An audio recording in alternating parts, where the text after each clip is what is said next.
Warren Buffett's 2013 letter in the middle of page 21 made a prediction that in the next decade you'll see lots of really bad news about pensions. Given recent events like COVID-19 and that 2023 is 2 years away, would Mr. Buffett like to comment or revise his 2013 prediction?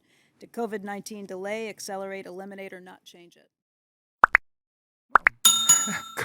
In a very limited, a terrible way, COVID improves the pension position because the fewer, the more, it's, you have less pensioners.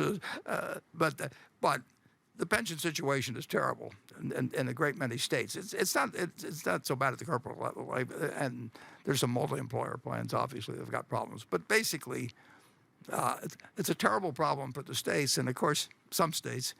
And states are going to go to Washington now and say, we all want to get a lot of money because we had these terrible things happen to us during the pandemic, which they did. But some of those states have enormous pension deficits, and they'll come again if they get a check once. It may turn out to be a federal obligation de facto or something than a state situation. It has not gotten better. It has not gotten better at all, and obviously, and to a certain extent, the pension managers get more and more desperate as interest rates go down. So they'll listen to almost anybody that promises them.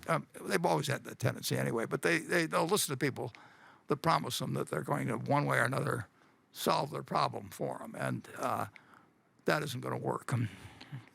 So it's a big, big, big problem. And of course, the real problem is, let's just take a hypothetical state that has a huge pension deficit and maybe even has a cost of living factor in it, which is going to really be a killer.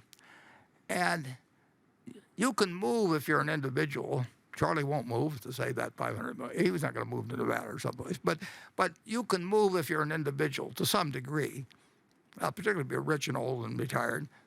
And you can actually take away an asset from that kind of an environment and give it to another state that doesn't really need it as much. So you'll get adverse selection over time.